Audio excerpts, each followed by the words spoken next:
Hello and welcome to the Love and Marriage Talk Show. I'm Annie. And I'm Warren. And we're the Sallys. We're super excited. We're super excited about our show. Tonight, our title is Divorce, Dating Again, and Remarriage. Our special guest is Dr. Timothy Brantley. He's a certified counselor as well as the pastor of Restoration Springs. He's an author and he has over 20 years of experience in relationship counseling. Wow. Dr. Brantley is also a newlywed. His wife, Portia, is also an author as well as an international transformational coach. Wow. So get ready. Let's go into the show. Again, Dr. Timothy Brantley and Mrs. Brantley. I love the sound of that. I do too. I know you do. Again, congratulations. Congratulations. On the Thank you very new much. union. We're super excited about taking this journey with you guys. So we're excited. We're excited too. Let's talk tonight about divorce, dating again, and remarriage. Is that all right? Sound good to me. Let's go. Definitely. Let's do it, Portia. Let's do this. Well, let's go ahead and put a disclaimer out there that God clearly states he hates divorce. That's the Yet book. he made provision for it. Malachi 2:14 and 16. All right. So let's talk about divorce, and let's be really transparent to help our listeners and our viewers understand divorce and also understand our experience, because the four of us, we have a boatload of experiences in this area. And so we can really address this, the good, the bad, and the ugly. Okay. Oh, yeah. So let's talk about divorce. I made some notes pertaining to divorce, and then we'll get right into our discussion. Once divorce takes place, the loss of a community and friends occur. Do we concur? You know, a lot of friends we once had with our past spouses are no longer our friends.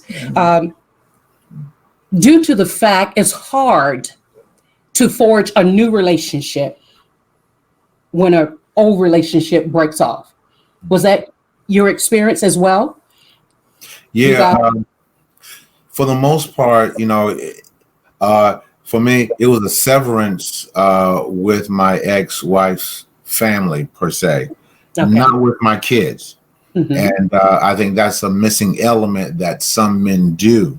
That when they divorce from their wife, they divorce from their kids. And I think that's the furthest thing and the worst thing you can ever do. So my friends did change. But when I did a severance, that was it. There was no for me going back. I don't want to be like Lot's wife and turn the pillow of salt. So I stopped everything and just and went forward. Because I knew, and a lot of people who are divorced do this. The reason why they're having a hard time struggling in their new season of being divorced, they're still holding on to the old season. And as long as you do that, you'll never get to your new season. You're right. I love the fact that you mentioned the children, divorcing the spouse, not the children. Not the children. But oftentimes we see spouses against one another. You know, they tried to talk against that other spouse to the children, and that's not good. You don't want to tear down your kids in the midst of your transition. That's a very good point. When I tear down my ex, I'm also by process of association are tearing down my kids as well. Absolutely. Because that is their mother. And so I encourage my adult kids, because they're all adults, Thank God. That I wasn't trying to pit them. That's the right word. I know. Yeah. All right. Pit them against their mother, because that's sowing discord. That's right. That's not right either. So right. It really, I just really was focusing on my healing and also the healing of my children as well. All right. That's And good. I could also say my divorce happened when my son was very, very young. So he never remembers myself and his father together, which is really, really cool. But my grandmother always told me, so I knew not to do this, she said, do not ever speak ill toward the father in front of your son or to any person. She said, because you don't ever want that to get back to your son. So that's something that I held. I never did. But I remember when my son was 6 years old and I was like, oh, your dad's so great and this and that and the third and blah, blah, blah. And my son said, Mom, Dad really isn't that great. We don't have to do that, and he loves his father to death. But they form their own opinions about their parents. So we do not have to ever go there. I would just say root for them, root for them, root for them. Do not ever try to sever that relationship, because one thing we do forget as parents is that the kids do grow up. The kids are wise. Right. And they learn very quickly. They're watching our manipulation, they're watching the way we do things, and all that stuff just regurgitates back if we don't do it, to the best of our abilities. Wow. That's good. Well, for me, I guess my experience was much like Portia. Being that my son was really young during that time. However, I was mindful not to criticize his father to him or in front of him, being the fact that they will eventually form their own opinion. Right. So we just want to say to those of you that are experiencing this at this time, please be wise. Do not play one against the other. Do not do that, because our kids will take that manipulation and run with it as well. Yeah, because they would also grow to resent you. Yes. That because and just like the brand, let's say, and Portia said, they'll form their own opinion. Absolutely. So we can't, if we shape it the wrong way, they will grow to resent us. Absolutely. Yeah. Absolutely. That was something that we never did. Okay. With them or anywhere around them, nor did we do it with other people so that can get back to them. Absolutely. So we kind of kept that to ourselves in private, to where, but then we had to also accept what was our part in it as well. That's good. That's good. But but we still left the door open for them if they wanted to talk about it.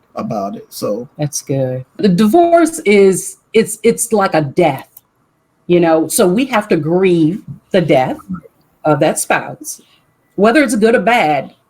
It made an impact on your life. Therefore, we have to grieve. And grieving is a process. Oftentimes, even in counseling, I see a lot of people are willing to jump in a new relationship to heal from the past relationship. Let's talk about that. Giving yourself time to heal and the process of healing. Healing is so important. It's very important. When my ex and I divorced, I had to rebuild myself. Okay. So I began to look at myself. I began to work on me, the things that I wanted, the things that I learned from the past relationship. That thing had to be personal. And before committing to a new relationship, I wanted to make sure that was out of the way. Even when you proposed to me early on in our dating, I wasn't rejecting you. I was being concerned cautious and cautious. I like that. I was being cautious and wanting to make sure I was healed, or I was in the healing process before I took on a new relationship. Let's talk about that. The importance of rebuilding yourself. Oftentimes people look to others to rebuild them. However, it's a personal walk. Let's talk about that. So I do want to chime in on that. So I was a very late bloomer. I was a virgin and married my first husband. To that thing, I was thinking, oh, everything's going to be great. I'm going to be married to this guy for 100 years. I did this all the right way. I was a virgin. You know, I waited. I kept myself.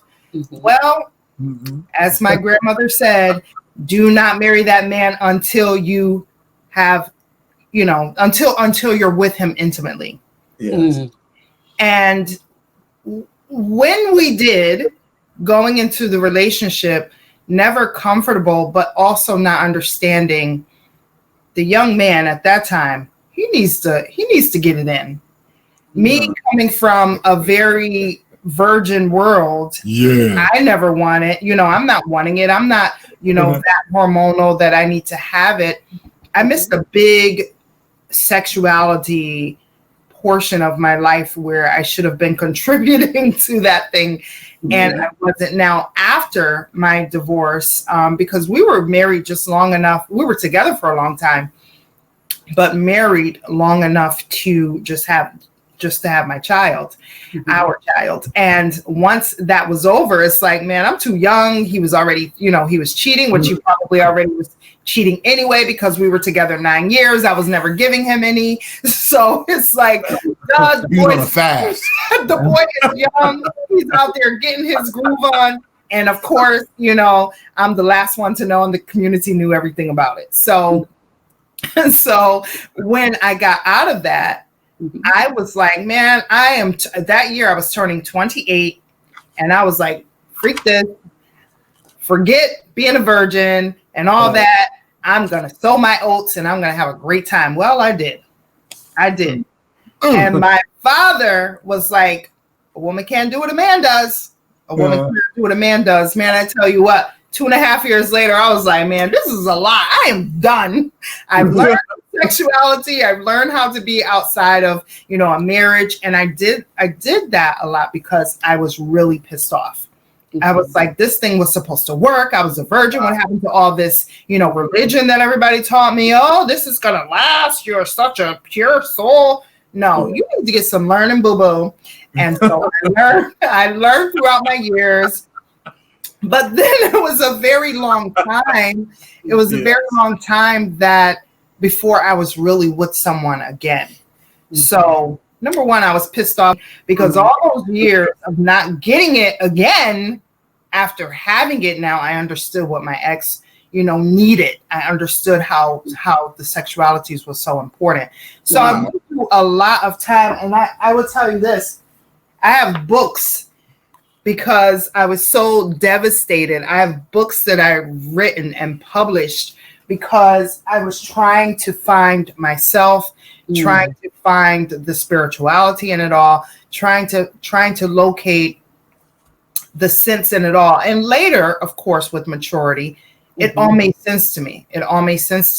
But you do need that reprieve. You do need that me time. I needed that years of F this, you know, I'm going to do that. And, you know, yet being closely with my God, I think it's the most time that I really deepened my spirituality, as far, not with religion, but with like my spirituality, my personal spirituality. I deepened that so much and so effectively.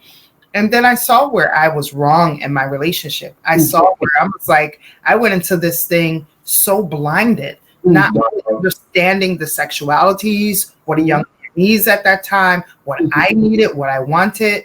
Right. So yeah, there's a lot that goes with that whole, like, we need premarital all of that, just to understand what you're getting into. But thank God for my son, because if it wasn't for my son, the virgin soul that you once saw 20-something years ago would probably have never had that kid. So thank God for marriage in that essence. All right. Dr. Tim? Well, I'm so glad she learned her lesson. Because she is doing quite a good job in the area of sexuality. I was overdue. That's why. Well, I'm so glad. Purge, in my point of view, is very true with a lot of couples, is that they become bitter, that they're not able to go to the next level. And so, as you guys said correctly, there's a healing, there's a purging that you must do.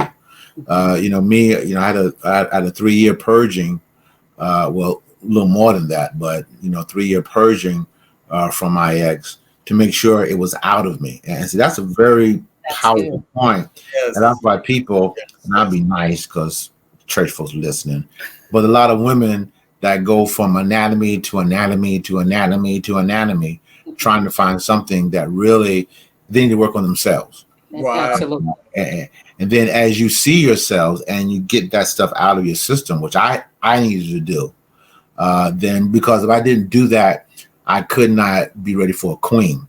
Now let's go even deeper. A lot of times guys marry women who are really not queens. They chicken heads. Okay. Chicken heads, I did. And so how can I ask God for something great when I'm still acting like a chicken head or community phallus? I'll keep it nice. So that's not going to work. So if a person is really going to go into a better place or get remarried, they first got to really not only sever the ties, but also be regenerated. So with me, I cut all connections with my ex, no Facebook, no nothing. I ain't stalking her. We're divorced. Why am I stalking this woman? I ain't stalking her. The only communication I have with her is alimony. That's it. Yeah. But what process did you take in healing? Like, what was your process in getting over that and healing from that divorce? Process for me was a lot of ownership of what I did wrong. That's good. That's why there's not a lot of, from my point of view, what my ex-wife did, what I did, because as the man of the house, I'm ultimately the leader. When Adam and Eve sinned, even though Eve sinned first, God looked for Adam first. Yes, he did. That's correct. Yes, he did. Because he was responsible. He was responsible. He's just letting Eve run around and do what she wants, like the animals. I think he thought he had an animal. Yeah, he just let her just do what she wanted, and look what she brought him. Well, again, to your point is that if we don't learn, and this is very powerful, if we don't learn from our mistakes, we will repeat them. So for a lot of men, they will just point to their ex. Well, she's this, she's a B, she's a witch, she's the X, Y, and Z. But I tell all the time, if she's a witch, you gave her the broom. Yeah. And another thing, Annie, and this is probably going, Annie and Warren, and this is probably going in a different direction, but there is a good support system and you could have a bad support system. Well, I had people with me that kept it real. It was like, boo-boo, if you didn't think you was giving him none, where do you think he was going to get it from? And I'm like, oh, well, after the fact. But I had a good support system who didn't say, oh, F him, and he's so wrong, and this and that. It's like, no, see yourself where you were inconsistent and work and build on that. So I have brothers. Thank God for brothers, because my brothers are so real and they are just so true. And my father was also very real during that time. And he was so true, even going into then the dating game after my divorce. My father was like, you're not going to find someone that's perfect, Portia. You're not going to find the phrase that my father used was everyone, because I was 28 then, everyone at this age has someone else already, meaning that they either are taking care of their parents, they either have kids, they either have, an ex that they're dealing with, they have something. You're not going to find this person who's just going to be dealing with you. So that was a big eye opener. I was really upset with my father for that, but it was so true. It was like, you're right. God, this one has 2 kids. This one has 5 kids. This one has 4 kids and 2 babies, mamas and a wife and this. And I'm like, what am I getting into? Because now I'm 10 years post the dating game, because I'd been with my ex for like 9 years before we even got married. And then I'm coming out of that thing, a very faithful woman, into this dating game that I thought was a decade younger. Man, I had to learn a lot of things very quickly and very fast. Well, let me say this with divorce. I mentioned that it's like a death, and you have to grieve that death. It is. Also, you have to look inward and rebuild yourself. Take as long as you need to deal with the death, and then respond to the death by rebuilding yourself. I can recall like it was yesterday, over 35 years. I can recall like it was yesterday. I looked myself into the mirror and I said, you are good enough. You are good enough. You are good enough. Because after divorce, we start to self-talk. Am I not pretty enough? Right. Am I not good enough? What does she have that I don't? And all those type of things. So self-talk took place inside, and I had to combat the self-talk by putting the word on it and what I knew to be right. I am good enough. Because see, a lot of times people they try to find their worth through other people. Absolutely. Instead of, as Dr. Brandon has said, we have to see ourselves and our own self-worth before we can, we got to be who we feel like we are before we can link up with someone else. That's good. That's good. Yeah, to go even deeper, in my case, I know everybody's different and everyone's all holy and got no issues. But in my case, it was stuff within my parents that needed to be severed. And so many times when couples get together, and I said all the time in my private practice, that a lot of times when you argue, you're not arguing with each other. You're arguing from your parents, because you first got to get all that stuff purged out of you that you learned from your parents. Yes. I'll say that again.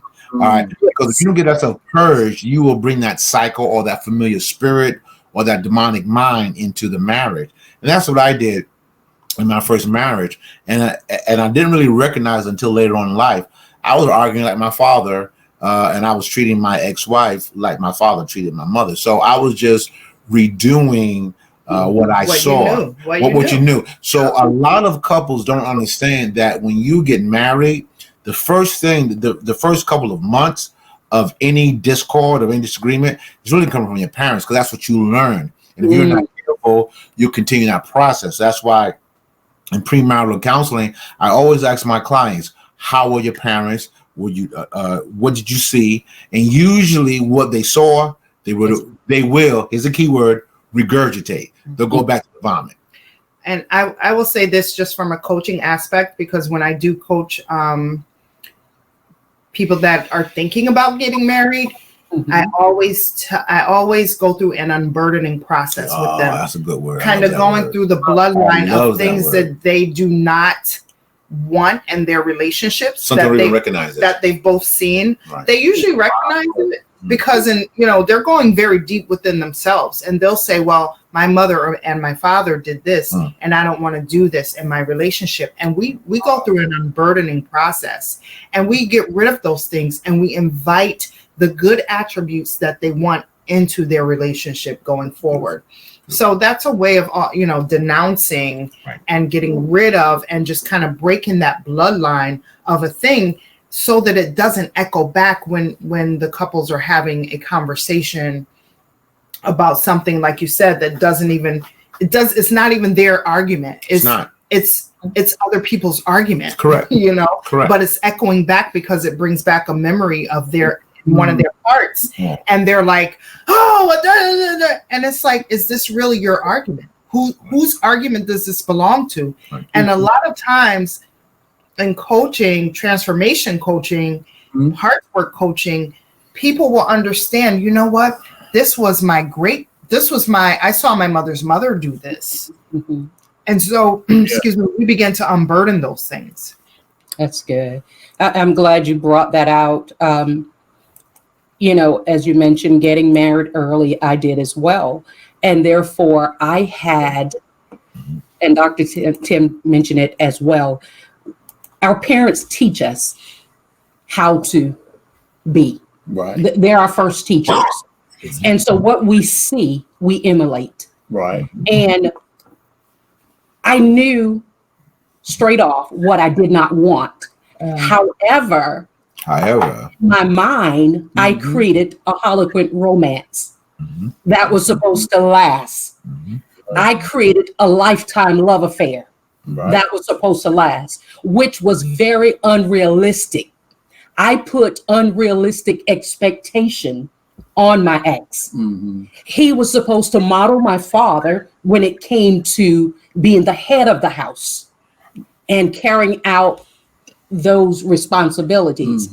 And I really feel to this very day, I burdened him with the unrealistic expectations. No, whether you speak it or not, when you're pleased and when you're displeased. But is it something that a conversation we should have had in pre-marital counseling? Okay, yeah. Which and then we did not have. Right. Therefore, we entered this unrealistic expectation. And then another thing I heard Portia said, we burdened, or Dr. B said, we burden our spouses with certain things. The fact that I heard throughout my life, the women in my family, they would say, a man will be a man. A man will be a dog.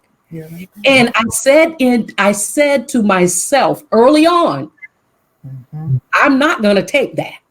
I see what's going on in my family. I see what's going on in my home. But I also know what I want and what I'm going to expect. And so we can impose that on people as well. We start to mimic our family because I love the way Dr. B said it. These issues are things that we brought from the past. There are things that we heard, things that we saw, and things that we expect because of what we saw in our homes. And in our book, When the Vow Breaks, A Journey from Hurt to Healing, we actually talked about unrealistic expectation. That should be a conversation.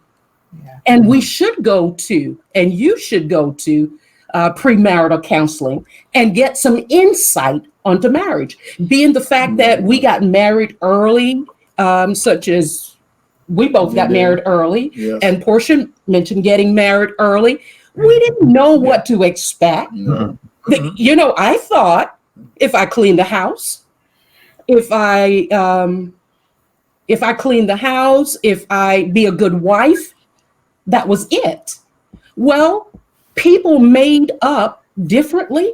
We have emotional needs, we have mental needs, we have physical needs. No one taught us that. But be a good wife, keep the house, cook, clean. What about the physical aspect? No one mentioned that. We didn't see our parents kissing one another, showing affection. We did not see that, so we didn't know what to mimic. when we got married. However, we have learned it by default. But how many of us end up in this place because we're modeling what we saw versus what should be? Right. I would say this, Annie, when it comes to relationships as well, one size does not fit all for marriage. I always tell my couples, and I only have a very few compared to this guy, and even for ourselves, it's like the woman has to fit into that man's world. We really shouldn't be going on what someone else has done for their husband or for their man. We have to sit and see what this man's life is all about. The conversation should look something like, what do you need in a wife? What do I need in a husband? Because that conversation between Warren and Annie, between myself and Tim, and another couple is going to look totally different. Everybody's different. Totally different. So communication is something that we have not been really taught on how to ask the right questions. So one of the first questions is, even in a relationship, what do you not even what do you expect, because we don't really want to go on expectations. What do you want? What do you need out of your girlfriend? What do you need out of your fiance? What do you, because we've had these conversations. Sure did. What do you need out of your truthfully. wife? And I'm like, let me see if I can fulfill this girlfriend aspect. Let me see if I can fulfill this fiance aspect. And let me see if I can surely fulfill this wife aspect. Because now I'm taking on a lot, right? He has no mother. He has no father. He has one daughter. He has one sister. Tell all my business. So it's not like he has a bunch of people in his ear. You know what I mean? It's not like he has a bunch of people in his ears, like, a massive amount of cousins and all these people. I pretty much became his everything. Was I ready for that? And I had to honestly answer that. Was I ready for that? See, this is something, I got married when I was 21. I was a virgin too.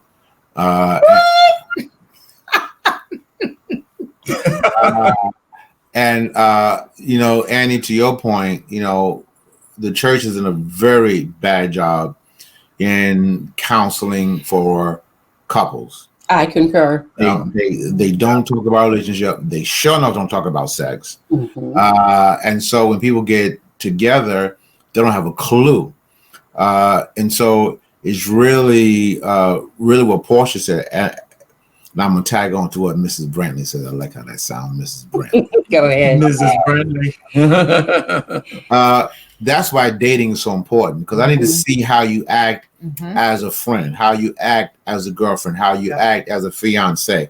And if there are issues that you are not discussing in those phases, how to act as a friend, how you act as a boyfriend, how you act as a fiance. If I don't discuss those issues, then hear me, they're going to explode in the marriage. Yes. Right. I'll say it one more time. And they will explode. And or if the guy, especially, because this woman should be coming into your world, if the guy is afraid to ask certain questions because he's afraid of the reaction, I always tell my guys, down to my son, run like, excuse my expression, but run like hell. Yeah, you can say you don't want to be a part of that. Right. Because again, the dating which the church killed, I understand why, but how many fake marriages, and I was one of them, have gone through the pulpit, have gone through the deacons, have gone through the first lady, have gone through the evangelist board, because they're being fake. Well, to me, hypocrisy in the Bible is still a sin.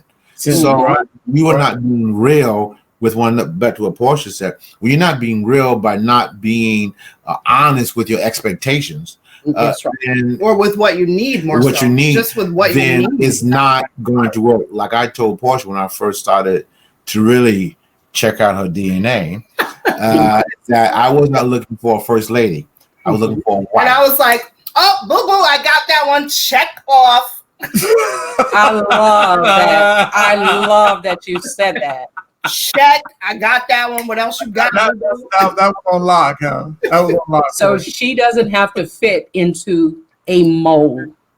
that and again, why I'm trying to behave myself, but why is it that so many pastors, wives and pastors don't make it? Because they're trying to make them into somebody that they're not. There you go. There you go.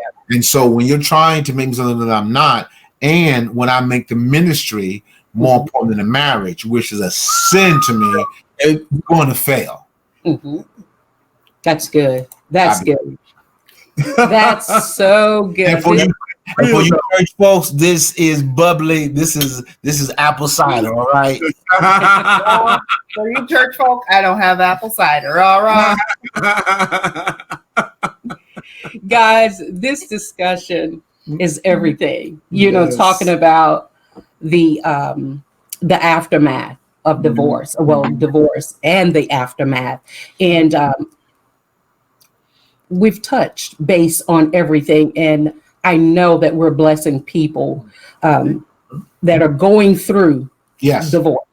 So we're gonna close the divorce talk, and we're gonna talk about dating after divorce. But before, let me caution you: it's easy to allow one's intense experience to contaminate or cripple your possibilities.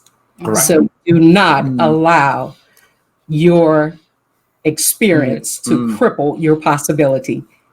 Mr. Right or Mrs. Right may be right at the door.